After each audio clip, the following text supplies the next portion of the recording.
Things have changed since Lily was born. I used to see Mark's face light up when I walked into a room. Now I'm lucky if I get a grunt before he buries his nose back into his phone. His job's the same, maybe even less stressful than before, but something in him switched off the day we brought her home. Another painting, Grace. What's that? The third this week. Mark's voice would grip the air sharp and smearing whenever he watched me set up my easel. He used to admire my work, even had my best piece framed in his office once. Not anymore. Yeah, so it's not like I'm spending your money, I answer, trying not to let him see the tremble in my hands. Keeping my focus on mixing the blues and yellows on my palette, but inside each word he volley felt like a punch. Could have fooled me, and look at this place. Looks like a damn tornado hit it.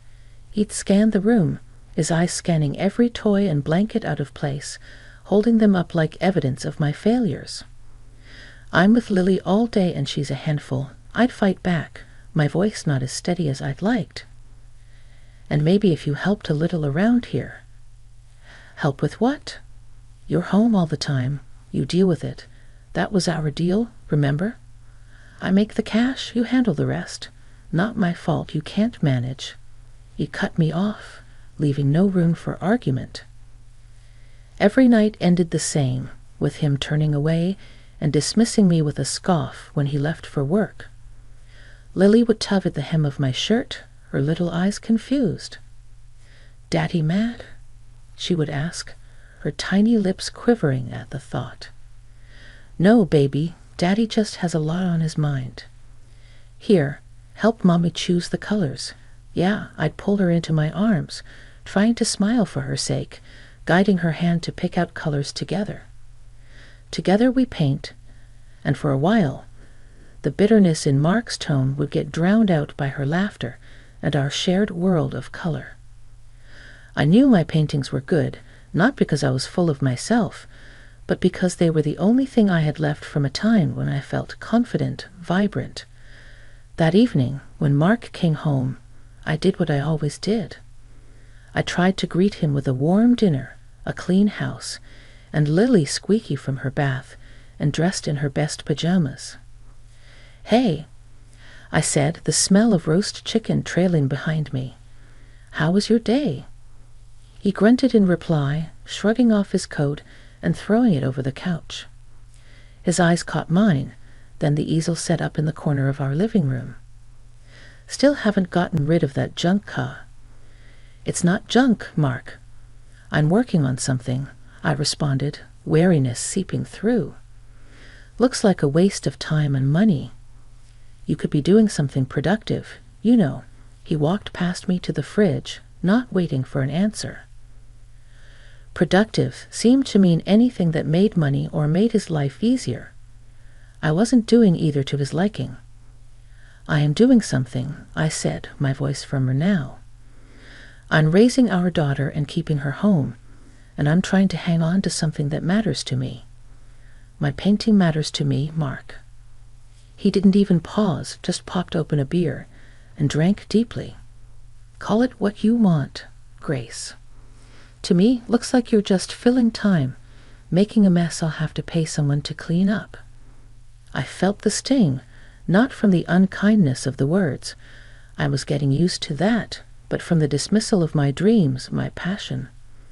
There wasn't a place for them in Mark's world anymore.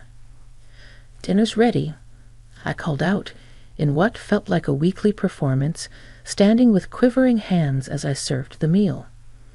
Mark's parents, seated like judges at the head of the table, barely noticed my effort to create a warm, hearty meal. Their eyes were fixed on the easel by the window. "What's this, then?" Mark's dad, George, a broad man with a voice that filled the room, jabbed a finger towards my unfinished painting. "Oh, that's just something Grace has been fooling around with," Mark chuckled, waving a dismissive hand before taking his seat. "Real high-class stuff, right?" Laughter rang out, and it twitched at my nerves. Laughter that didn't reach their eyes. My, we're an artist now, are we?" chimed in Mark's mom, Patricia, her voice a kind of sharp that could slice steel. "Why don't you show us your latest masterpiece, dear?" George bellowed, his smile more of a challenge than a gesture of interest. I stood rooted to the spot, feeling the flush spread up my neck. "It's not done yet," I muttered, but Mark was already striding over to the canvas, grabbing it with less care than he'd take with a dish towel. "Look at this, folks," Mark laughed, flipping the canvas around like he was a host revealing a letter on Wheel of Fortune. "It's supposed to be a landscape. Can you believe it?" George's laughter bloomed loud again. "Looks like a blind dog's nightmare." Patricia tutted, shaking her head, her nostrils flaring with each tut. "Why waste your time with this hobby? Get a job or do something. Anything productive." "As if any place would hire her," Mark snorted, setting the painting back with a thud that made my heart sink. "The job market's tough out there. And well, look at her." I swallowed hard, my hands clenched into fists at my sides. "I do plenty. I take care of Lily and this house, and—" my words faltered under their collective stare. Patricia poked at the food with her fork, as if she suspected it was poisoned. "Taking care of your family is the least you can do," she sniffed. "But honestly, Mark, if you'd married someone with a little ambition—" They went on, tearing strips off me with every word, while I just stood there.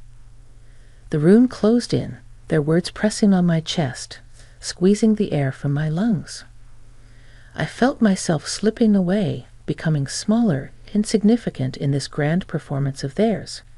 Something in me snapped as soon as the meal ended with a fake in my voice. I excused myself, marched up the stairs, not looking back, and locked myself in the bedroom. "Grace." Mark's voice climbed up the stairs maybe half an hour later, cracking through the door. "You coming back down? We need to clear the table." I didn't respond. I couldn't. If I opened my mouth, a scream or a sob would have come out, and I wasn't going to give them the satisfaction of hearing my break. I scrolled through my bank app, a frown etching deeper lines on my face. Our account was looking dire again this month, and the grocery list wasn't getting any shorter. Lily needed new shoes too. She was sprouting like a weed. Mark's voice tumbled in from the living room. "Grace, why is there a charge for $48.95 for Martin's art supplies?" "Just picked up a few things," I said, tapping through the app to transfer what remained of my personal savings to cover it. I needed them. Needed. "Come on, Grace, that's money we could have put towards something important, isn't it?" His voice was flat, bored, even with a hint of something else. Was it disappointment? Frustration? I sigh. "Art is important to me, Mark, the same way your golf is important to you." I didn't mention the fact that his golf clubs cost more than a year's worth of my supplies. "Yeah, but golf is networking. It's part of my job." "What does your painting get us?" A cluttered house, and that night I painted not out of passion but frustration. Each stroke was a challenge, a cut from our personal budget to fit it within the constraints of Mark's expectations. But as I worked, I remembered a time when these brushes were a joy to hold, not a weapon I had to defend. Mark was somewhere across the country, tangled up in business trip meetings, when he decided to drop the latest task on me. His voice buzzed through my phone, sounding like he was already out the door before he even finished his sentence. "Grace, you got to pull together a birthday present for my boss's wife, Clara. Her big day's in a week. Okay? Do you have any cash set aside for that?" I asked, squinting at our already tight budget on my laptop screen. "Nah, you figure it out. Just make it look like we put some thought into it," he muttered, sounding distracted. "Hang on, you want something nice, but I'm supposed to magic up the funds for it?" I could feel the heat rising in my cheeks. "You always find a way to make it happen, Grace." And with that cheery little line, he was gone. I let out a long, slow breath, closing my eyes and trying to push back the frustration gnawing at my last nerve. I didn't have the cash, but I needed something that would knock Clara's socks off. No pressure, right? After a deep dive into Clara's online world, it was clear she had a thing for art. Her feed was full of gallery visits, pictures of canvases that probably cost more than our car. She even had photos with artists, talked about supporting the arts, patronage, and all that jazz. An idea sparked, and I grabbed it before it could blaze out of my mind. A painting for me. I had the paints, I had the canvas, I sure as hell had the motive. I'd give Clara something no one else could, not off some high street. I spun the idea in my mind, letting it settle. I could picture the brush strokes already, feel the drag of bristles against canvas. It would be personal, and it'd be free. Bonus. Decision made. I was going to need every minute of every day if it was going to look anything like the kind of stuff Clara posted. I pulled out my old easel, set it up in the living room, and got to work, all the while fingers crossed that my little slice of creativity would cut it in the high-stakes world of business birthday gifts. Day 1, postmark bombshell. I'm standing in the middle of my makeshift studio, a corner of the dining room I've cleared out, pushing the table against the wall. The morning light streaming in, kind of highlighting the chaos of my art supplies spread all over. Mommy, what's all this? Lily, my 6-year-old, parks herself right in the middle of the chaos, her eyes as round as the splattered paint drops on the floor. Mommy's got to make a birthday present, baby, I reply, rifling through old brushes with bristles stiffer than my back feels. For who? She asks, picking up a brush, examining the crusty edges like a pro. For a lady Daddy works with, I explain, snatching the brush from her before it becomes a makeshift sword or fairy wand. Lily's forehead scrunches up in confusion. But why can't Daddy buy something? Lily, go watch your cartoons, will you? I need to think. I'm not in the mood to unpack the complexities of our bank account or my marriage to a kindergartner. Grumbling something under her breath, sounding too much like me for comfort, she trots off to the living room, leaving me to my quandary. The week grinds by. I'm pulling double shifts. Daytime Mommy, nighttime Picasso. The canvas starts to fill, taking on a life of its own. Something abstract, something that feels kind of like the whirlwind that's my life lately. I don't hear a peep from Mark. No check-in calls, not even a text asking how it's going. Guess he's too wrapped up in his charts and deals, and whatever he does that's too important to ring his wife. Lily, on the other hand, is my tiny shadow, always creeping back to watch me paint. You're really good, Mommy, she says on, like, what? Day 4. You should draw stuff more. I smile because that's probably the best review I'll ever get. Think so, huh? Maybe I will. The night before the big reveal, the painting's finally staring back at me done. It's not just art, it's everything I haven't been able to say or do, all poured out onto canvas. I can't sleep that night, tossing and turning, thoughts swirling in my head. What if Clara hates it?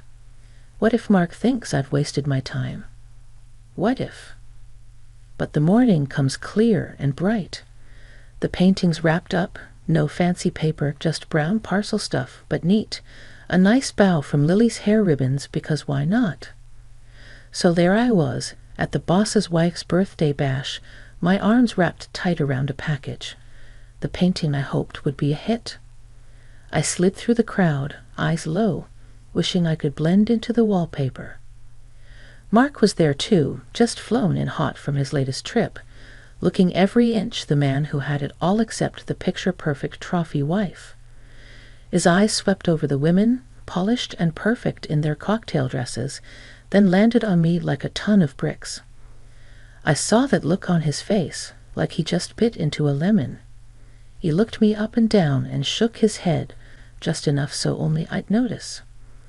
The room faded a bit, like someone turned down the volume on the party, and all I could hear was my heartbeat in my ears. Then his gaze zeroed in on the parcel, all wrapped up and nestled in my shaky grip. His eyes flashed, and oh boy, I knew that look. I saw the storm brewing before the first word even shot out. "What's that?"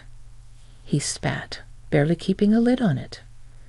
I pulled the package closer, as if I could shield it and me from what was coming. "It's a gift, my painting." The words barely had a chance to hang in the air before his voice boomed. "A painting? You're kidding, right?" It was loud enough to catch a few glances our way. I tried to shush him with my eyes, but he was past caring. "You actually think this is okay? To hand her a piece of amateur hour?" The whispers around us started, like the start of a rain, soft but getting stronger. "Mark, please not here," I begged, my cheeks flaming up something fierce. "Did you lose your mind?" he roared, and the room didn't just pause, it froze. "You make us look like fools." By now, we were the main event. Eyes flicked to us, then away, then back again, like they were watching tennis. I shrank, wished I could melt right into the floorboards. His face was a shade of red I'd only ever seen on traffic lights. "Great, just great," Gracie vented, throwing his hands up. "You don't think, do you?" The heat in my face told me I was blushing, and not in a cute way. My hand shook, but I hugged the painting tighter, 'cause what else was there to hang on to? I took a breath, tried to remember why I thought this was a good idea. "Now everyone's going to have a go at us, thanks to you and your dumb idea," he added, sharp as a knife. For anyone still pretending they weren't listening, my mouth opened, words ready to tumble out, to defend, or maybe just to tell him to put a sock in it. But what was there to say with the whole room's eyes burning holes into us? Instead, I just stood there, the fool he called me, wishing the ground would do me a favor and swallow me whole. The laughter after Mark's outburst felt like daggers. Even with the room spinning, I caught the boss's eye. He was just watching, all quiet, with something like confusion on his face. And his wife, Clara, she had this half-concerned, half-intrigued frown that actually gave me a sliver of hope. Clara waved a hand, cutting through the noise. "Quiet down, everyone. Let's see what Grace has brought." I moved on autopilot, my hands still a bit jittery as they tore the paper from the canvas. The art kind of just spilled out into the room. All the colors and the shapes I'd spent nights pouring myself into. Clara's eyebrows shot up. "Oh my," she said, and the room hushed, like they were waiting for her to drop the hammer. But then she continued, "This is quite something, Grace." Mark was still fuming by my side. "Yeah, something all right." I ignored him and searched Clara's face for some sign. It's for you," I mumbled. "Happy birthday." She tilted her head, studying the painting like it was a puzzle. "It's bold. I like bold. Don't you, darling?" She nudged her husband, pulling him into this. The boss was a tough guy to read, but he nodded. Don't see something like that every day. Mark tried to jump back in. "Oh, come on. You're saying you like this mess?" And there it was, the snap in Clara's voice as she turned to him with a squint. "Mark, I'd watch it if I were you. Your wife has talent, and I won't have you embarrass her any further. It's unbecoming." The room fell into this tense kind of quiet, the kind where you could hear someone sneeze 3 houses down. "Look at the colors, the feeling in it," Clara was saying. "Now it's got life." Mark tried for a save. "Well, sure, if you like that sort of thing."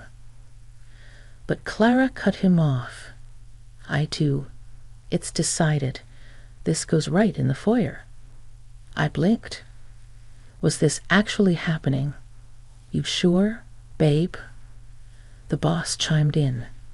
It's not exactly. Clara shot him a look, and he trailed off. Standard, right? It's unique. Her arm shot out to me, a beacon in the high heels and overpriced suit. See? Thank you, Grace. This here's a real gift, folks. It's got soul. And just like that, the murmur started up again, but they had a different tune. People were nodding, some even looking at me with what felt like respect. Clara, still holding my painting like it was a treasure, turned her eyes on me again. So, Grace, she said, drawing the room's focus, ever thought about showing your work, like in a gallery? Mark let out a scoff. I heard it, but my eyes were glued to Clara. Nah, who'd want to see my stuff? Don't worry, Grace, I would. And I know people. Clara's voice was firm, her eyes sharp. Mark tried to laugh it off. Come on, Clara, she's just dabbling. Clara quirked an eyebrow at him. So she dabbles better than some pros I know. What's it to you? I swallowed, feeling like I was teetering on the edge of something big. I don't know. I've never. What's to know? You jump in? I'll help, right? Clara's look said she wasn't asking. She was telling.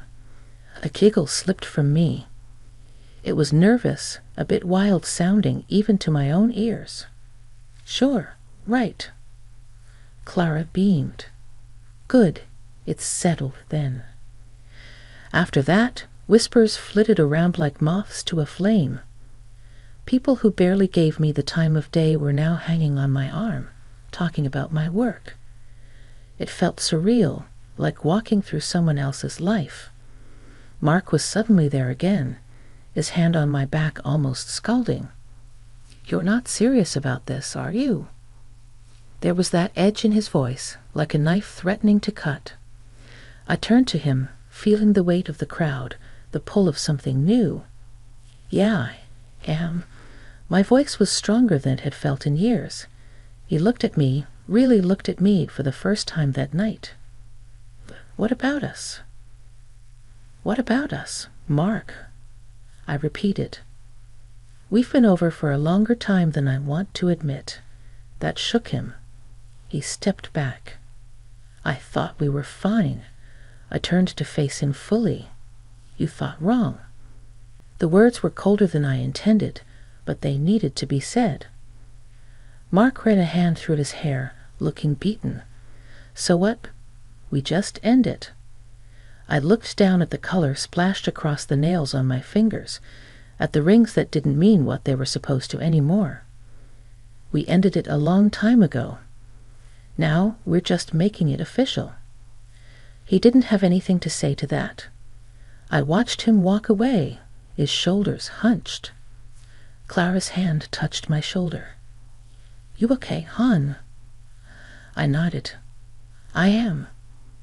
Thanks to you, she winked. What are friends for, right? And you, Grace. She paused, giving my shoulder a squeeze. You're going to light up this town with your art. Just you wait. And with that, I felt my heart start to hammer for a whole new set of reasons ahead of me. There wasn't just an ending. There was a beginning, and it was painted in the boldest colors I could imagine. Lily and I, we'd be more than fine. We'd be us.